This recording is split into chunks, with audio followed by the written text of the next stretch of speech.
గంజాయి బ్యాచ్ చేతిలో సిపిఎం నేత హత్య గురికావడం సంచలనం రేపుతోంది. నెల్లూరులో జరిగింది ఘటన. నెల్లూరులో సిపిఎం నేత పెంచలయ్య గంజాయి బ్యాచ్ చేతిలో హత్య గురయ్యాడు. లేడీ డాన్ కామాక్షి ఆధ్వర్యంలో గంజాయి బ్యాచ్ దురాగతాలు కొనసాగిస్తోంది. దాడులు దౌర్జన్యాలకు పాల్పడుతోంది ఈ గ్యాంగ్. పోలీసుల అదుపులో ప్రస్తుతం కామాక్షి గ్యాంగ్ ఉంది. నెల్లూరులోని బోడుగాడి తోట కేంద్రంగా ఈ గ్యాంగ్ కార్యకలాపాలు నిర్వహిస్తోంది. పాత సామాన్లు అమ్ముకుంటూ తెర వెనుక గంజాయి అమ్మకాలు చేస్తున్నారు కామాక్షి గ్యాంగ్. గంజాయికి వ్యతిరేకంగా సిపిఎం నేత పెంచలయ్య ప్రచారం చేస్తున్నాడు. ఈ నేపథ్యంలోనే పెంచలయ్యను హత్య చేసింది ఈ కామాక్షి గ్యాంగ్. కామాక్షి ఆమె భర్త జోసెఫ్ వెనుక రాజకీయ నేతలు ఉన్నట్టుగా తెలుస్తోంది. ఒక్కసారిగా ఈ ఉదంతంతో నెల్లూరులో సంచలనం రేగుతోంది. చెడు అలవాట్లు వద్దన్నందుకు గంజాయిని మానాలి, గంజాయి అమ్మకాన్ని కూడా నిరోధించాలని చేసిన ప్రయత్నానికి ఆయనను పొట్టన పెట్టుకున్న ఘటన నెల్లూరులో చోటు చేసుకుంది. పెంచలయ్యను కామాక్షి అండ్ గ్యాంగ్ హత్య చేసిన ఉదంతం ప్రస్తుతం కలకలం రేపుతోంది. నెల్లూరులో జరిగింది ఘటన. దీంతో స్థానికంగా ఈ ఘటనపై ఒక్కసారిగా చర్చ కొనసాగుతోంది. నెల్లూరు జిల్లాలో గంజాయి బ్యాచ్ మరోసారి బరితెగించింది. గంజాయికి వ్యతిరేకంగా పోరాటం చేస్తున్న స్థానిక సిపిఎం నేతను హత్య చేసింది ఈ ముఠా. అంతేకాదు ఇక వాళ్ళని పట్టుకునేందుకు వెళ్ళిన పోలీసులపై కూడా దాడికి యత్నించినట్టుగా తెలుస్తుంది. దానికి సంబంధించిన గతంలో పెంచలయ్యపై దాడికి సంబంధించిన దృశ్యాలు చూస్తున్నాం. గంజాయి నివారణపై పెంచలయ్య అవగాహన కల్పించిన దృశ్యాలు కొన్ని మనం చూస్తాను. ఇదిగో ఈమె Kamakshi, lady don Kamakshi gang అంటారు. ఈమె పాత సామాన్లు అమ్ముకునే గ్యాంగుగా అక్కడ పేరు. కానీ పేరుకే పాత సామాన్లు, నడిపించేదంతా కూడా అసాంఘిక కార్యకలాపాలు. అంటే కంప్లీట్గా గంజాయి మత్తు పదార్థాలను అమ్మడం, ఇలాంటి చెడు పనులతో పూర్తిగా సమాజంలో అశాంతిని క్రియేట్ చేయడమే ఈ కామాక్షి పని. ఇక ఈ నేపథ్యంలో ప్రస్తుతం ఈ గంజాయి బ్యాచ్కు వ్యతిరేకంగా పోరాడుతున్న ఈ సిపిఎం నేతను ఈ ముఠా హత్య చేసింది. ఇదే కేసులో వారిని అదుపులోకి తీసుకున్నది వెళ్ళిన హెడ్ కానిస్టేబుల్ పైన కూడా కత్తితో దాడి చేసింది ఈ గ్యాంగ్. పోలీసులు 2 రౌండ్లు కాల్పులు జరపాల్సి వచ్చింది. దీంతో ఓ నిందితుడు గాయపడ్డాడు. అదుపులోకి తీసుకున్న అతనితో పాటు గాయపడ్డ హెడ్ కానిస్టేబుల్ను ఆసుపత్రి తరలించారు. శనివారం వేకువజామున ఈ ఘటన జరిగింది. ఏకంగా గంజాయి బ్యాచ్ను పట్టుకునేందుకు పోలీసులు ఫైరింగ్ చేయాల్సి వచ్చింది, కాల్పులు జరపాల్సి వచ్చింది. అంటే పరిస్థితి ఎంత దాకా వెళ్ళిందో అర్థం చేసుకోవచ్చు. వాళ్ళని పట్టుకునేందుకు వెళ్ళిన పోలీసులపై కూడా ఈ గంజాయి ముఠా బరి తెగించి వాళ్ళపై కూడా హత్యా ప్రయత్నం చేసింది. పోలీసులను కూడా చంపేందుకు ప్రయత్నించింది. దీంతో పోలీసులు ఇక కాల్పులు జరపాల్సి వచ్చింది. పెంచలయ్య గత కొద్ది రోజులుగా నెల్లూరు రూరల్ మండలం కల్లూరుపల్లి వద్ద ఆర్డిటి కాలనీలో పోరాటం చేస్తున్నారు. ఆయనకు ప్రజల మద్దతు లభించడంతో తమకు అడ్డొస్తున్నారని కక్షగట్టిన గంజాయి బ్యాచ్ నాయకురాలు ఇక మరికొంతమందితో కలిసి కామాక్షి, ఆమె తమ్ముళ్ళు, అనుచరులు కలిసి దాడి చేశారు. శుక్రవారం పెంచలయ్యను వేటకొల్వలతో వెంటాడి దారుణంగా హత్య చేశారు. పోలీసులు నిందితులను పట్టుకునేందుకు గాలింపు మొదలుపెట్టారు. శనివారం తెల్లవారుజామున 3 గంటల సమయంలో నిందితుల్లో కొందరు కోవూరు సమీపంలోని షుగర్ ఫ్యాక్టరీ దగ్గర ఉన్నారని తెలుసుకొని అక్కడ వెళ్లారు. వారిని అదుపులోకి తీసుకునే క్రమంలో జేమ్స్ అనే నిందితుడు హెడ్ కానిస్టేబుల్ ఆదినారాయణపై కత్తితో దాడి చేశాడు. దీంతో రూరల్ సిఐ ఆత్మరక్షణలో భాగంగా తుపాకీతో గాల్లోకి కాల్పులు జరిపాడు. పరిస్థితి అదుపులోకి రాకపోవడంతో మరోసారి కాల్పులు జరిపారు. జేమ్స్ కాలికి గాయం కావడంతో పడిపోయాడు. వెంటనే పోలీసులు నిందితులను అదుపులోకి తీసుకున్నారు. ఇతర నిందితులను పట్టుకునేందుకు కూడా బృందాలు గాలిస్తున్నాయి. పెంచలయ్యను గంజాయి బ్యాచ్ కిరాతకంగా హతమార్చిందని సిపిఎం రాష్ట్ర కార్యదర్శి శ్రీనివాసరావు ఆవేదన వ్యక్తం చేశారు. శనివారం నెల్లూరు జీజీహెచ్ దగ్గర పెంచలయ్య భౌతికాన్ని నివాళులర్పించారు. డిసెంబర్ 2న నెల్లూరు జిల్లా బంద్కు పిలుపునిచ్చారు. నెల్లూరు రూరల్ ఎమ్మెల్యే శ్రీధర్ రెడ్డి మృతుడి కుటుంబ సభ్యులను పరామర్శించారు. గంజాయి బ్యాచ్ ఆగడాలు ఎంతలా మారిపోయాయి ఒక్కసారి మనకి నెల్లూరు ఉదంతం చూస్తే అర్థమవుతుంది. ఏకంగా ఒక వ్యక్తిని చంపడంతో పాటు వాళ్ళని పట్టుకునేందుకు వెళ్ళిన పోలీసులపై కూడా బరి తెగించి దాడికి పాల్పడ్డారంటే అర్థం చేసుకోవచ్చు. ఏకంగా ఆ పోలీసులను కూడా హతమార్చేందుకు హత్యా ప్రయత్నం చేశారు వాళ్ళపై కూడా. దీంతో తప్పని పరిస్థితుల్లో పోలీసులు కాల్పులు జరపాల్సి వచ్చింది. 2 రౌండ్లు కాల్పులు జరిపినా వినలేదు. అయినప్పటికీ కూడా మరోసారి కాల్పులు జరపడంతో ఒక నిందితుడికి కాయలకి గాయాలైన పరిస్థితి. అంటే అర్థం చేసుకోవచ్చు గంజాయి బ్యాచ్ ఎంతలా తెగిస్తున్నారో ఆ ప్రాంతంలో. పేరుకు పాత సామాన్లు అమ్ముకునే గ్యాంగ్గా ఉంది, కానీ చేసేవన్నీ కూడా ఇలాంటి అసాంఘిక కార్యకలాపాలే. కామాక్షి అండ్ గ్యాంగ్ ఈ పనులు చేస్తున్న నెల్లూరులో గత కొద్ది కాలంగా. దీంతో ప్రస్తుతం వారిపై కఠిన చర్యలు తీసుకోవాలని డిమాండ్లు వినిపిస్తున్నాయి. అసలు ఏం జరిగింది నెల్లూరులో? ఈ గంజాయి బ్యాచ్ ఆగడాలేంటి? ప్రస్తుతం ఆ గాయపడ్డ పోలీసుల పరిస్థితి ఏంటి? పూర్తి వివరాలను మా ప్రతినిధి మా నెల్లూరు ప్రతినిధి పూర్తి సమాచారం అందిస్తారు. కోల్పోయినటువంటి ఘటన నెల్లూరు జిల్లా హౌసింగ్ బోర్డు కాలనీలో చోటు చేసుకుంది. ఆ వ్యక్తి ఆ యొక్క ప్రాంతంలో పోలీసులు ఇటు ప్రభుత్వం చేయాల్సినటువంటి పనిని ఓ వ్యక్తి ముందుకు వచ్చి ఆ ప్రాంతంలో ఆ యొక్క గంజాయిని నిర్మూలించాలని చెప్పి కూడా ప్రయత్నం చేసేటువంటి ప్రయత్నంలో తమ కుటుంబంలో కోల్పోవటం జరిగింది. ఆ యొక్క పెంచలై కూడా ఆ యొక్క అనేక కార్యక్రమాలు చేపడుతూ ఇలాంటి కార్యక్రమాలు అసాంఘిక కార్యక్రమాలు ఏవైతే ఉన్నాయో వాటిలన్నిటి కూడా నిర్మూలన చేసే దాంట్లో ముందుంటారని కూడా మనకి సమాచారం తెలుస్తూ ఉంది. అయితే కొంతమంది పబ్లిక్ మనతో పాటు ఉన్నారు. వారిని అడిగి ఈ యొక్క విషయం పైన ఏమంటారు? సార్, ప్రభుత్వము ఇటు పోలీసులు చేయాల్సినటువంటి పనిని ఓ వ్యక్తి ఆ ప్రాంతంలో ఆ యొక్క గంజాయిని ఆ అసాంఘిక కార్యకలాపాలను కూడా నియంత్రించేందుకు ప్రయత్నం చేయడం జరిగింది. దీంతో ఆ వ్యక్తి కూడా ప్రాణాలు కోల్పోవడం జరిగింది. ఏమంటారు? ఈరోజు సమాజం బాగుండాలని కొంతమంది కోరుకుంటూ చేస్తున్నారు. దాంట్లో భాగంగా ఇప్పుడు మేము చూసిన దాని ప్రకారం పెంచలయ్య గారు వాళ్ళ నివాసం ఉన్న ప్రాంతంలో చాలా బ్యాక్వర్డ్ ఏరియాగా ఉంది. చూసిన దాంట్లో అక్కడ యూత్ బాగుండాలని చెప్పని కొన్ని కార్యక్రమాలు తీసుకున్నాడు. అది కూడా ఎందుకంటే ఆ ఉన్న ఏరియాలో బంజాక్ అనేది ఎక్కువగా అమ్ముతున్నారని, అలాగే దొంగతనాలు జరుగుతున్నాయని ఎన్నిట్లో వచ్చాక అక్కడున్న యువకులందరినీ కూడగట్టి ఒక ఆర్జేడీ కమిటీగా ఒకటి ఏర్పాటు చేసుకొని మనందరం బాగుండాలి అని అన్న దాంతో ఆయన ఏర్పాటు చేశారు. దాన్ని సహించలేక ఒక ఆడాం పేరుతో చెప్తున్నారు, కామాక్షి అని ఇదంట. ఇప్పుడే నేను చూసిన దాంట్లో ఆ కామాక్షి అని ఆమె ముఖ్యంగా అక్కడ ఉన్న కొందరిని యువకులను కూడేసి ఈ బంజాకు దాని మీద అమ్మించే దాంట్లో ఒక పెద్ద ప్రయత్నం చేసే దాంట్లో ఇతన్ని టార్గెట్ చేసుకొని చంపటం అనేది జరిగింది. ఇది ఏమాత్రం మంచిది కాదు. ఈ నెల్లూరు టౌన్లో మేము కూడా ఒక ఏరియాలో నివసిస్తున్నాము. అందరం బాగుండాలని కోరుకునే వాళ్ళలో మేము కూడా ఒకరము. కానీ అట్లా కోరుకున్న దానికి ఆ పెంచలేని అబ్బాయిని చంపడం అనేది మరీ దారుణం. రెండోది, అక్కడ అందరూ చెప్పే దాంట్లో చూస్తే 5 గంటలకేమో ఆ పిల్లకాయని తీసుకొని ఆయన యాదాయపాలెం నుంచి ఆయన నివసిస్తున్న ఆయన కాపురం ఉంటున్న దగ్గరికి పోతూ ఉంటే 4 బండ్లు వేసుకొని మంకీ టోపీలు వేసుకొని మొహాలు కట్టుకొని పోయి ఆ అబ్బాయిని ఆ బండిని గుద్దేసి 2 బిడ్డలు ఆడు ఉన్నప్పుడు ఆ తండ్రిని అంత దారుణంగా నరికారంటే దీని పరిస్థితి ఎట్టున్నదనేది జనం అందరం కూడా అర్థం చేసుకోవాలి. రెండోది, అయ్యా మనం బతుకుతున్న ఏరియాల్లో ఆ బంజాక్ కానీ అవి కానీ ఏమి ఉండకుండా చూసుకుందాము అన్నదానికి కూడా చంపేస్తుంటే ఇంకేం చేయాలి? ప్రభుత్వం కూడా ఒక పక్క చెప్తుంది, బంజాకు ఇలాంటివి ఏమీ లేకుండా చేస్తున్నామని. కానీ ఎక్కడ జరుగుతుంది అనే దానికి అర్థం కావట్లేదు. మాఫియాలు రాజ్యం వెళ్తున్నాయి ఇప్పుడు. అది అనేక రకాల మాఫియాలు, దాంట్లో ఈ బంజాక్ బ్యాచ్ కూడా ఒకటి. కాబట్టి ఇది సరైనది కాదు. దీని అందరం కూడా మంచి కోరుకొని అందరం కూడా ఈ యొక్క మర్డర్ని వ్యతిరేకించాలని నా యొక్క విజ్ఞప్తి. సార్, మీరేమంటారు? ప్రభుత్వం చేయాల్సినటువంటి పనిని ఓ వ్యక్తి ముందుకు వచ్చి చేయడం జరిగింది. దీంతో వారి కుటుంబం కూడా అనాథలుగా మిగిలినటువంటి పరిస్థితి. ఆ కుటుంబాన్ని, ప్రభుత్వాన్ని ఏ విధంగా ఆదుకోవాలంటారు? ఆ యొక్క ప్రభుత్వం చేయాల్సిన పని ఈ వ్యక్తి చేయడం పట్ల మీరేమంటారు? ఈరోజు అనేక సంవత్సరాల నుంచి కూడా ఆర్జేడీ కాలనీలో బంగాకి అమ్మేటటువంటి బ్యాచీని అరికెట్టేందుకు పెంచలయ్య చిన్న వయసులో యువకుడుగా ఉండి ఎవరూ చేయలేనటువంటి పని, ఈ సమాజం చేయలేనటువంటి పని చేసేటటువంటి పెంచలయ్య చేసేటటువంటి క్రమంలో అక్కడ ఉండేటటువంటి యువతల్ని కూడగట్టి అవేర్నెస్ కలిగించడంలో కానీ, లేదు పోలీస్ డిపార్ట్మెంట్ని తీసుకొచ్చేసి వాళ్ళు చెప్తే వింటారేమనేటటువంటి పద్ధతుల్లో అవేర్నెస్ కల్పించేటటువంటి కార్యక్రమాలు అనేక చేసేటటువంటి పరిస్థితి ఉంది. కానీ ఈరోజు ఈ క్రమంలోనే కామ్రేడ్ పెంచలయ్య బలైపోయినటువంటి పరిస్థితి. చిన్నపిల్లలు, అందులో పిల్లల ట్యూషన్ నుంచి తీసుకొని వచ్చి ఇంటికాడ వదలాలి అనేటటువంటి పద్ధతుల్లో తీసుకొచ్చే క్రమంలో దాదాపు 9 మంది ఈ విధమైనటువంటి అటాక్ చేసి చంపేయడం అనేటటువంటిది.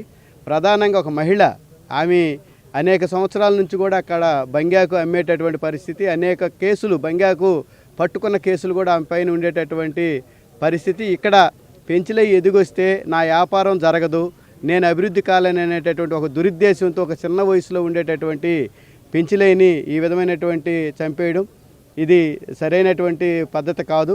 ఈరోజు సమాజంలో ఎవరూ చేయలేనటువంటి పని, ఎట్లా అటు డిపార్ట్మెంట్ కానీ ప్రభుత్వం కానీ ప్రకటనలకే ప్రభుత్వం చెప్తుంది తప్ప బంగ్యాకిని అరికట్టేటటువంటి పరిస్థితుల్లో ఎవరూ చేయలేనటువంటి పనిని ఒక పెంచలేయ ఆ ప్రాంతంలో అయినా కానీ నేను చెయ్యాలి, నేను నిర్వర్తించాలి, ఈ ప్రాంతంలో అభివృద్ధి కావాలి, పిల్లలు చదువుకోవాలి, వీళ్ళందరూ కూడా ఎట్టంటే అటు ఈ వేస్ట్ పేపరు ఏరుకొని బతికేటటువంటి పరిస్థితి ఉంది. వీళ్ళందరూ కూడా చదువుకోవాలనే పద్ధతుల్లో కొంతన్నా నా వంతు మార్చాలి అనేటటువంటి పద్ధతుల్లో చేసేటువంటి క్రమంలో వారం లేనటువంటి కొంతమంది బంగ్యాకి బ్యాచి ఈ విధమైనటువంటి సుఫారీకి డబ్బులకు అలవాటు పడినటువంటి బ్యాచి ఈ విధంగా చేయడం అనేటటువంటిది కరెక్ట్ కాదు. ఈరోజు వాళ్ళ కుటుంబం అనాథులైనటువంటి పరిస్థితి ఉంది. వాళ్ళ పిల్లలు చదువుకునేటటువంటి పిల్లలు, చిన్నపిల్లలు ఈరోజు చదువును కూడా కోల్పోయేటటువంటి పరిస్థితి వచ్చింది.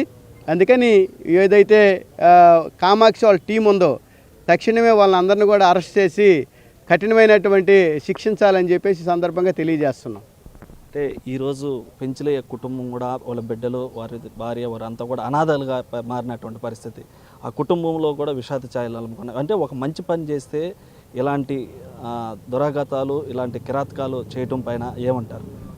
ఈరోజు వాస్తవంగా పెంచలయ్య గారు మామూలు సహజంగా ఎవరైనా కొంత సమయం ఖాళీ సమయం దొరికితే ఆ ఖాళీ సమయంలో ఏదైనా వ్యాపారం చేసి ఏదైనా ఇంకొక పని చేసి డబ్బు గడించి వాళ్ళు ఆర్థికంగా బలపడాలనుకుంటారు.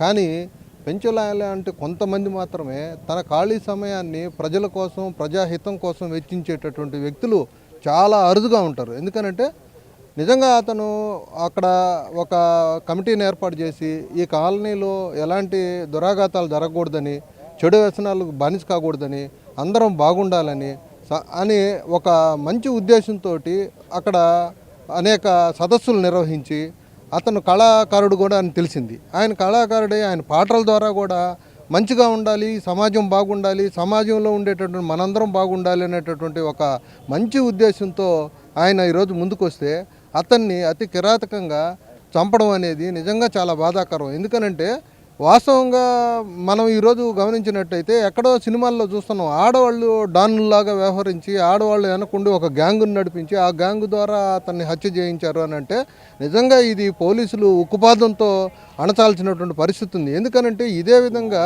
సంతపేట ఏరియాలో కూడా ఒక డప్పు కళాకారుడిని ఆయన కూడా అక్కడ గంజాయి అమ్మొద్దు అన్నదానికి అతన్ని కూడా హత్య చేయడం జరిగింది. అంటే ఈ విధంగా ఎక్కడైతే గంజాయిని అరికట్టాలని ఎవరైతే సమాజంలోంచి ప్రజలు ఎలుగెత్తి చాడుతున్నారో వాళ్ళందరినీ చంపుకుంటా పోయే పరిస్థితి వస్తూ ఉంది.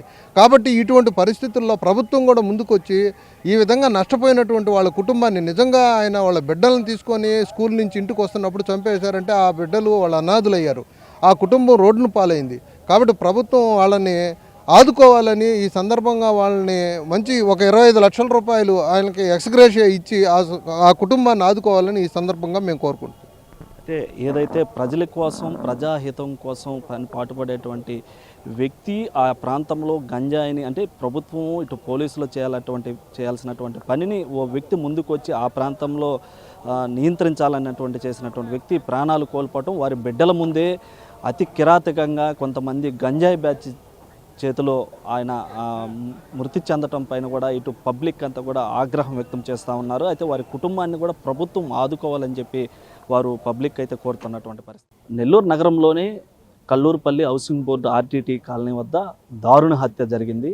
ఈ యొక్క హత్యకు కూడా అక్కడ ఉన్నటువంటి గంజాయికి సంబంధించినటువంటి బ్యాచ్ అక్కడ హత్యకి పాల్పడినట్లుగా తెలుస్తోంది. అయితే ఆ ఆర్టీటీ కాలనీలో ఈ యొక్క గంజాయిని నిర్మూలించాలన్న ఉద్దేశంతో పెంచలయ్య అనే వ్యక్తి కంకణం కొట్టుకొని ఒక కమిటీని ఏర్పాటు చేయడం జరిగింది. ఈ నేపథ్యంలోనే దాన్ని కక్షి కట్టుకున్నటువంటి కొంతమంది వ్యక్తులు ఈ యొక్క పెంచలేని హతమార్చారనేది కూడా ఇప్పటి వరకు ఉన్నటువంటి సమాచారం. దానికి సంబంధించి కొంతమంది వారి బంధువులు, అదేవిధంగా వారికి సంబంధించినటువంటి వారు కూడా ఉన్నారు. వారు ఏమంటారు బ్రదర్, ఈ యొక్క పెంచలే ఏ విధంగా ఉండేవాడు, అసలు ఏం జరిగింది, ఎందుకు హత్య చేయాల్సి వచ్చింది? అతలాంటి వ్యక్తి ఇంకా రాడు నాసులో. అతలాంటి వ్యక్తి ఇంకా రాడు. దేనికంటే అతను ఏంటంటే ఎప్పుడు గొడవలు లేకుండా మాకు మాల్ వేయించాడు. నా గుడి ఓపెనింగ్ రోజు మాకు దగ్గర 70 మందికి మాల్ వేయించాడు. అలాంటి వ్యక్తి ఎవరు రాడు నాచులో. గొడవలు ఉండకుండా ఉండాలని మాల్ వేయించి ఈ విధంగా అమ్మాయి మంచితనంగా మనకి గంజాయి, దొంగతనం, ఇల్లీగల్ పనులు చేయకుండా మామూలుగా మనందరూ కలిసి పని చేస్తాం అని చెప్పాడు. ఇల్లీగల్ పనులు అంటే అమ్మాయికి అదే దిక్కు అయిపోయింది. కామాక్షి అనే ఆమెకి ఇంకా వాళ్ళ ఆయన ఆల్రెడీ రీసెంట్గా కేసులో పోయిన వాళ్ళే వాళ్ళందరూ మా ఇంటి మీద 3 సార్లు దాడి చేశారన్న. మా ఇంటి మీద 3 సార్లు దాడి చేశారు. రూరల్ పోలీస్ స్టేషన్లో కేసులు కానీ ఉంది. వాళ్ళు ఆ విధంగా చేశారు. నన్ను ఇంతకుముందు రౌడీలను తీసుకొచ్చి మా ఇంటి మీద సీసాల పాలు కొట్టారు. ఇదన్నీ ఎవిడెన్స్ కావాలంటే మీరు రూరల్ పోలీస్ స్టేషన్లో ఉంటుంది సార్. అది ఒక్కసారి మీరు చెక్ చేయండి కావాలంటే. అంటే మంచి పని చేస్తే ఈ విధంగా చేస్తారా? మనం ఏదో చెడ్డ పనులు చేయడానికి రాలా, మంచి పని చేయడానికే వచ్చింది. కానీ ఈ విధంగా చేయడం అంటే చాలా కిరాతకంగా చేశారు నాది. అది మరీ అంతంత పెద్ద కత్తులతో తీసుకొచ్చారు వాళ్ళు. అక్కడ వాసులైన వాళ్ళు ఈ యొక్క కామాక్షి అని చెప్తున్నారు మీరు, అంటే ఆమెకు సంబంధించిన వ్యక్తులు. కామాక్షి తమ్ముళ్ళు ఉన్నారు సార్ ఆడ. కామాక్షి తమ్ముళ్ళు ఉన్నారు ఆడ. కామాక్షి భర్త కానీ ఉన్నాడు. కామాక్షికే ఎదురు చెప్తారా? మా కామాక్షి అక్కకే ఎదురు చెప్తారా? మా కామాక్షి అక్కకే ఎదురు చెప్తారా అని పుడిచారు ఆడ. ఇంకా ఆ విధంగా ఆ స్థితిలో పడిపోయి ఇంకా మా వల్ల కాక హాస్పిటల్కి తీసుకొచ్చాం మేము. అయితే ఇటు ఏదైతే ఆ యొక్క గంజాయికి సంబంధించి దాన్ని నిర్మూలించేందుకు ఆ ప్రాంతంలో ఒక కమిటీ ఏర్పాటు చేసి ఒక మంచి కోసం ముందుకెళ్తే దారుణంగా అతి కిరాతకంగా పిల్లల్ని స్కూల్ నుంచి ఇంటికి తీసుకెళ్తున్నటువంటి క్రమంలో అటాక్ చేసి ఆ యొక్క ఏదైతే ఆ గంజాయి అమ్మేటువంటి వ్యక్తికి సంబంధించినటువంటి ఆ మహిళకు సంబంధించినటువంటి వ్యక్తులే ఈ యొక్క దాడికి పాల్పడ్డారని చెప్పి అక్కడ ఉన్నటువంటి స్థానికులు చెప్తున్నారు. అదేవిధంగా పెంచలయ్య ఆ యొక్క సిపిఎం పార్టీలో యాక్టివ్గా ఉంటూ అదేవిధంగా ప్రజానాట్య మండలిలో కూడా యాక్టివ్గా ఉన్నారని చెప్పి కూడా చెప్తున్నట్టు నేపథ్యంలో ఈ యొక్క మార్చిరి వద్దకి ఆ పోస్ట్ మార్టం వద్దకు కూడా ఈ యొక్క సిపిఎం నాయకులంతా కూడా చేరుకొని ఉన్నారు. ఒకసారి వారు ఏమంటారు సార్, నగరంలో ఈ యొక్క గంజాయి కల్చర్ అనేది ఎక్కువైపోయింది. ఈ కల్చర్కి సంబంధించినటువంటి ఈ అరికట్టాలని పోలీసులు చేయాల్సినటువంటి పనిని ఒక వ్యక్తి ముందుకొచ్చి ఆ ప్రాంతంలో అరికట్టేటువంటి ప్రయత్నం చేయడం జరిగింది. అయితే ఈ ప్రయత్నంలో ఆయన ప్రాణాలు కోల్పోవడం జరిగింది. ఏమంటారు? నెల్లూరు జిల్లా కానీ నెల్లూరు నగరం కానీ ప్రశాంతతకి మారుపేరు. నేరాలు జరగడంలో అతి తక్కువ రేటులో ఉండేటటువంటి ప్రాంతం నెల్లూరు. కానీ ఈ మధ్యకాలంలో గడిచిన 10 సంవత్సరాల నుండి డ్రగ్స్, గంజాయి, మత్తు పదార్థాలు వీటికి నిలయంగా నెల్లూరు మారిపోయింది. ఈ డ్రగ్స్, గంజాయి, మత్తు పదార్థాలు వీటి పరిస్థితుల వల్ల మొత్తం ఈరోజు యువకులుగా ఉండేటటువంటి వాళ్ళందరూ వీటికి బానిసలై చివరికి స్కూళ్ళల్లో, కాలేజీల్లో వీటిల్లో కూడా తీవ్రంగా ఈరోజు డ్రగ్స్, గంజాయి అన్నీ కూడా ముదిరిపోతూ ఉన్నాయి. ఈ మధ్యకాలంలో వరుసగా అనేక రకాలైనటువంటి ఘటనలు సాధారణటువంటి వ్యక్తుల మీద, దారిన పోయేటటువంటి వారి మీద, డబ్బుల కోసం లేకపోతే 2 వీలర్స్ మీద పోయేటటువంటి వాళ్ళ మీద ఇటువంటి అనేక హత్యలు కూడా ఈ మధ్య జరిగాయి. కొన్ని రాజకీయంగా ఉన్నటువంటి నాయకుల మీద సుఫారీ హత్యలు కూడా జరిగాయి.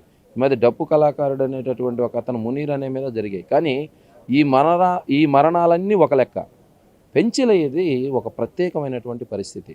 పెంచలయ్య చాలా క్రమశిక్షణ కలిగినటువంటి నిరుపేద కుటుంబంలో ఉండి సిపిఎం పార్టీ సభ్యుడిగా, యువ నాయకుడిగా, ఒక ప్రజా కళాకారుడిగా ఉండి ఆ ప్రాంతంలో ఉండేదంతా కూడా బలహీన వర్గాలకు చెందిన నిరుపేదలు. చిత్తు కాగితాలు, వేస్ట్ పేపర్లు ఇవన్నీ వేరుకుంటూ ఇప్పుడిప్పుడే సమాజంలో వారి బిడ్డల్ని చదువుకొని ఒక ఉన్నత స్థాయికి ఎదగాలనేటటువంటి ఒక ప్రయత్నం చేస్తున్నటువంటి నిరుపేదలందరి యొక్క భవిష్యత్తును కోరాడు పెంచలయ్య. ఆ ప్రాంతంలో ఈ కామాక్షి అనేటటువంటి ఆమె డ్రగ్స్, గంజాయి వీటిని పెంచి పోషిస్తూ వాటిని మొత్తం కూడా పంపిణీ చేస్తూ చిన్న పిల్లలను కూడా వదిలిపెట్టకుండా ఆ మత్తులో చేస్తున్న సందర్భంలో ఇతను దాన్ని ఖండించాడు, వ్యతిరేకించాడు. స్థానిక ప్రజలందరితో కలిసి వెళ్ళి ఆమెను నివారించేందుకు ఇది మంచి పద్ధతి కాదు, మన ఏరియాలో ఉన్న బిడ్డలు నాశనం అవుతారు, మన ప్రాంతానికి కూడా చెడు పేరు వస్తుంది, దీన్ని ఇక్కడ చేయడం కరెక్ట్ కాదనేటటువంటిది నివారించే ప్రయత్నం చేశాడు. పోలీస్ అధికారులను తీసుకెళ్ళి అవగాహన సదస్సులు పెట్టాడు. స్థానిక ప్రజాప్రతినిధులతో అవగాహన సదస్సులు పెట్టాడు. గ్రామ కమిటీని ఏర్పాటు చేశాడు. ఫ్లెక్సీలని అక్కడ డ్రగ్స్ వల్ల జరిగేటటువంటి ప్రమాదాలని ఫ్లెక్సీలతో మొత్తం అందరికీ తెలిసేటట్టు చేశాడు. చిన్న చిన్న బిడ్డలను కూర్చోబెట్టి అవేర్నెస్ క్యాంపులు పెట్టాడు. ఈ పరిస్థితిని డ్రగ్స్, గంజాయి పట్ల ప్రజల్లో ఒక అవేర్నెస్, అవగాహన కల్పిస్తున్నాడు ఈ పెంచలయ్యని కక్షగట్టి ఈరోజు ఈ గంజాయి మూట కాపుగాసి కన్న బిడ్డల ముందే 13 సంవత్సరాలు ఉన్నటువంటి పెద్ద బిడ్డ, 10 సంవత్సరాలు ఉన్న చిన్న బిడ్డ స్కూల్ నుంచి ఆ బిడ్డల్ని తీసుకొని బ్యాగులతో స్కూటీ మీద వస్తుంటే దారి కాపుగాచి మారణాయుధాలు ధరించి కత్తులు, గొడ్డలతో ఆ బిడ్డలు అంకుల్ మా నాన్నని చంపొద్దు అని ఏడుస్తూ వేడుకుంటున్నా కానీ ఏమాత్రం లేకుండా ఆ బిడ్డలు చెప్తున్నారు, ఆడమనిషి మాస్కులు వేసుకొని ఒక ఆడమనిషి ఉన్నది, 10 మంది వచ్చారు, మా నాన్నని ఇలా నరికారు, ఇలా పొడిచారు అనేటటువంటి చెప్తూ ఉన్నారు. మేము ఒకటే అడుగుతున్నాం, దీనికి పాలకుల మద్దతు లేదా? ఈరోజు ప్రత్యక్షంగా కానీ పరోక్షంగా కానీ ప్రభుత్వాల పాలకుల మద్దతు ఉన్నది. ఈరోజు ఈ గంజాయి బ్యాచ్ని కానీ డ్రగ్స్ ముఠాని కానీ కోకటి వేళ్లతో పెకిలించి వేయాల్సినటువంటి అవసరం ఉన్నది. ఈరోజు ఈ విష పురుగులు, ఈ మానవ మృగాలు ఒకరిని ఇద్దరిని కాటేయడం కాదు, యావత్ సమాజానికి చీడ పురుగులుగా ఉన్నారు. సమాజంలో ఈ డ్రగ్స్, మత్తు పదార్థాలు, గంజాయి అనేటటువంటి దానివల్ల ఈరోజు సామాన్య పౌరులు కూడా అతి కిరాతకులుగా తయారవుతూ ఉన్నారు. ప్రజలందరూ కూడా ఈరోజు పెంచలయ్య ప్రాణాలు అర్పించడం అనేటటువంటిది వృధా కాకూడదు. తన యొక్క ప్రాణాలు అర్పించి ఏదైతే ఆశయం కోసం ప్రాణాలు అర్పించాడో దానిని సార్థకం చేయాల్సిన బాధ్యత ప్రజలందరి మీద ఉంది. ఈ ప్రభుత్వం ఇప్పటికైనా కళ్ళు తెరవాలి. ఒక ఘటన జరిగితే తూతూ మంత్రంగా ఒక చిన్న చర్యలు తీసుకొని మేము డ్రగ్స్ మరినోళ్ళకి అవి చేస్తున్నాం కాదు. క్లియర్గా పోలీసుల దగ్గర, ఇంటెలిజెన్స్ వర్గాల దగ్గర ఈ డ్రగ్స్ ముఠాలు ఎవరు, నేరాల ప్రవృత్తి కలిగినటువంటి వాళ్ళు ఎవరు, గంజాయి బ్యాచ్లు ఎక్కడెక్కడ ఉన్నాయి, ఇవన్నీ వాళ్ళక్కడ ఫుల్ డేటా ఉంది. కాబట్టి వాటిని నియంత్రించేందుకు ప్రభుత్వం చాలా నిర్లక్ష్య ధోరణితో వ్యవహరిస్తూ ఉన్నది. దాని ఫలితమే ఈరోజు ఈ పరిస్థితి. కుటుంబాలు సామాన్య చిన్న బిడ్డలు ఇలా చేస్తూ ఉన్నారు. ఈరోజు పెంచలయ్య కుటుంబాన్ని ఖచ్చితంగా నిరుపేద కుటుంబం, దళిత కుటుంబాన్ని ఆదుకోవాలి, బిడ్డల్ని ఆదుకోవాలి. ఈ ప్రాణ త్యాగానికి వృధా కానివ్వకుండా ప్రజలు, ప్రభుత్వం అందరం కూడా డ్రగ్స్ నిర్మూలనకి కంకణం కట్టుకొని దీన్ని కూకట వేళతో పెకిలి వేయించాలని చెప్పి మేము కోరుతున్నాం. ఇటు ఏదైతే నెల్లూరు నగరంలో జరిగినటువంటి ఈ యొక్క హత్య ఏదైతే ఉందో దానికి సంబంధించి ఇక్కడ చాలామంది నాయకులతో పాటు రూరల్ ఎమ్మెల్యే కోటంరెడ్డి శ్రీధర్ రెడ్డి, వారి సోదరుడు గిరిధర్ రెడ్డి కూడా ఇక్కడికి వచ్చి వారిని పరామర్శిస్తున్నటువంటి పరిస్థితి ఉంది. ఇక్కడ సంబంధించినటువంటి హత్యకి సంబంధించినటువంటి విషయాలు కావచ్చు, అదేవిధంగా ఆ కుటుంబానికి సంబంధించినటువంటి విషయాలన్నింటిని కూడా వారి కుటుంబ సభ్యులను అడిగైతే ఎమ్మెల్యే అడిగి తెలుసుకుంటున్నటువంటి పరిస్థితి ఉంది. ఇక్కడ వారి కుటుంబ సభ్యులకి ఆ ఎమ్మెల్యే కూడా ధైర్యం చెప్పేటువంటి ప్రయత్నం అయితే ఆయన చేస్తూ ఉన్నారు. సార్ ఏమంటారు సార్ ఈ హత్య పైన? ఇది చాలా దుర్మార్గమైన చర్య. హతుడు పెంచలయ్య సిపిఎం పార్టీలో ఇది చాలా దుర్మార్గమైనటువంటి చర్య. హతుడు పెంచలయ్య సిపిఎం పార్టీలో చురుగ్గా పనిచేసే వ్యక్తి.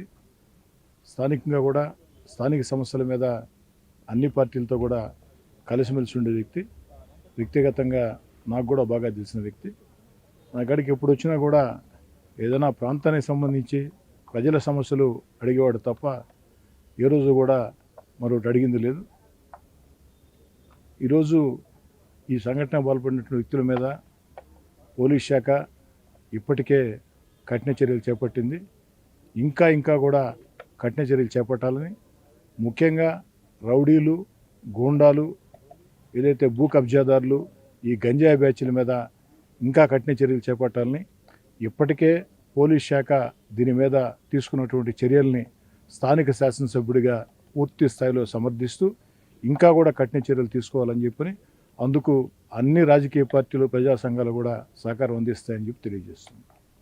ఇటు మొత్తం మీద కూడా ఈ యొక్క హత్యకి సంబంధించి ఎమ్మెల్యే కూడా మాట్లాడుతూ ఇటువంటి రౌడీ బ్యాచ్, గంజాయి బ్యాచ్ మీద పోలీసులు ప్రత్యేకమైన దృష్టి పెట్టున్నారు. ఆ యొక్క పైన కూడా చర్యలు తీసుకునేటువంటి ప్రయత్నం కూడా చేస్తామని చెప్తా ఉన్నారు. ఒకసారి ఎమ్మెల్యే సోదరుడు గిరిధర్ రెడ్డి కూడా ఉన్నారు. సార్, ఈ యొక్క గంజాయిని అరికట్టేందుకు ఆ ప్రాంతంలో కమిటీ వేసినందుకే ఈ యొక్క హత్య చేసినట్లుగా తెలుస్తూ ఉంది. దానికి సంబంధించి ఒక మంచి పని చేస్తే ఇలాంటి చర్యలకు పాల్పడడం ఎంతవరకు కరెక్ట్ అంటారు? గత 10-15 రోజుల క్రితం స్థానిక కార్పొరేటర్, వారి భర్త ఆరవ శ్రీనివాసులు వీళ్ళందరితో కలుసుకొని ఈ ఆర్డిటీ కాలనీలో కొన్ని అరాచక శక్తులు ఈ విధంగా గంజాయి బ్యాచ్ చేరి బాగా ఇబ్బంది జరుగుతూ ఉంది అని వారిని దాన్ని దృష్టిలో పెట్టుకుని పోలీసు వారు వీరు అంతా కలిపి ఒక కమిటీలాగా ఏర్పడి ఇక్కడ అలాంటివి ఉండకూడదు, భవిష్యత్తులో ఇక్కడ అందరు పిల్లలు కూడా బాగుండాలా, బాగా చదువుకోవాలనే ఉద్దేశంతో ఒక మీటింగ్ కూడా పెట్టుకొని అన్నీ కూడా మాట్లాడుకోవడం జరిగింది. సరే, ఇవన్నీ నచ్చని ఇలాంటి గంజాయి బ్యాచ్ అనుకోకుండా నిన్నటి రోజున పెంచలయ్య గారిని బలి తీసుకోవడం జరిగింది. ఒకటైతే వాస్తవం, దీని వెనక ఎవరున్నా చర్యలు చాలా తీవ్రంగా ఉంటాయి. భవిష్యత్తులో ఇలాంటివి చేయాలంటే కూడా భయపడే విధంగా ఉంటాయి. చూస్తారు మీరు రాబోయే 2-3 రోజుల్లో. బట్ ఇది చాలా దారుణం. నెల్లూరు నగరంలో కొత్తవన్నీ కూడా ఈ గంజాయి బ్యాచ్లు తెస్తూ ఉన్నాయి. పూర్తిగా అణగదొక్కేదానికి స్థానిక శాసనసభ్యులుగా సేరెడ్డి గారు ఇప్పటికే పోలీస్ అధికారులందరితో కూడా మాట్లాడినారు. ఆ పనిలో కూడా వారి కుటుంబానికి ఒక మంచి కార్యక్రమంలో ప్రాణాలు పోగొట్టుకున్నటువంటి వారి కుటుంబానికి ప్రభుత్వం నుంచి ఎలా మీరు ముందుకి ఎలా చర్యలు ఎమ్మెల్యే గారు మాట్లాడుతున్నారు. మాట్లాడిన తర్వాత ఒకసారి క్లారిటీ ఇస్తున్నారు. అంటే ఇటు మొత్తం మీద కూడా నెల్లూరు నగరంలో జరిగినటువంటి ఈ హత్యకు సంబంధించి ఒక కలకలను అయితే రేపుతా ఉంది. ఈ యొక్క గంజాయిని నిర్మూలించేందుకు ఏర్పాటు చేసినటువంటి కమిటీ కారణంగానే ఒక వ్యక్తి ప్రాణాలు కోల్పోయినటువంటి పరిస్థితి. అయితే ఏదైతే చాలామంది కూడా చాలా విచారణ అయితే వ్యక్తం చేస్తున్న పరిస్థితి. ఎందుకంటే ఒక మంచి పని చేసేందుకు ముందుకు వచ్చినటువంటి వ్యక్తి, అంటే ప్రభుత్వము పోలీసులు చేయాల్సినటువంటి పని ఒక వ్యక్తి ఆ ప్రాంతంలో అరికట్టేందుకు ముందుకు రావడంతో ఆ యొక్క కుటుంబం కూడా ప్రాణాలు కోల్పోవటం జరిగింది. అయితే ఇలాంటి ఘటనలు పునరావృతం కాకుండా ఉండేందుకు కూడా ఇప్పటికే పోలీసులు కూడా చర్యలు సీరియస్గా తీసుకొని ఎమ్మెల్యే కూడా మాట్లాడటం జరిగింది. ఈ యొక్క జరుగుతున్నటువంటి ఘటనల దృష్టిలో కఠినమైనటువంటి చర్యలు తీసుకుంటామని కూడా చెప్తున్నారు. కెమెరామ్యాన్ మనోజ్తో సురేంద్ర, బిగ్ టీవీ, నెల్లూరు మార్చరేని. అందరికీ నమస్కారం. నా పేరు పెంచిలయ్య. ఈ ఆర్డిటి కాలనీ గ్రామ కమిటీ సభ్యుడిని. మా ఆర్డిటి కాలనీ గ్రామం ముందు మేము యాంటీ డ్రగ్ మాదక ద్రవ్యాలకు వ్యతిరేకంగా ఈ కార్యక్రమాన్ని నిర్వహిస్తున్నాం. ఈ కార్యక్రమానికి స్ఫూర్తిగా మా ఆర్డిటి కాలనీ యూత్ ఆనాడు బ్రిటిష్ సామ్రాజ్యవాదులను మా భారతదేశం నుండి తరిమి కొట్టిన ఆ వీరులను స్ఫూర్తిగా తీసుకున్నాము. ఒక్క నిమిషం ఆ వీరులను స్మరించుకుంటూ ఈ కార్యక్రమాన్ని కొనసాగిద్దాం. బ్రిటిషోడి నియంతృత్వం నాగుపామై తిరిగే చోట, ప్రజాస్వామ్యం మానవత్వం దిక్కు తెలియక కుమిలే చోట, తెగువ చూపి ప్రజలు లేపి భారతమ్మ ఆశ నిలిపి, స్వరాజ్యం కై దండు కట్టి తెల్ల దొరలను తరిమి కొట్టినా, భగత్ సింగ్, నేతాజీ, అల్లూరి కన్నెగంటి, లాల్ సలాం, రాజగురు, సుఖదేవ్, భగత్ సింగ్, ఈ అల్లూరి సీతారామరాజు, సుభాష్ చంద్రబోస్ వీరందరూ నా దేశం నుండి బ్రిటిష్ సామ్రాజ్యాన్ని ఆనాడు తరిమినట్టు మా ఆర్డిటి కాలనీ గ్రామమందు గంజాయి అమ్మినా, బెల్ట్ షాపులు పెట్టినా, దొంగతనాలు చేసినా మేము చట్టపరంగా పోలీసు వారికి అప్పచెప్పబడును.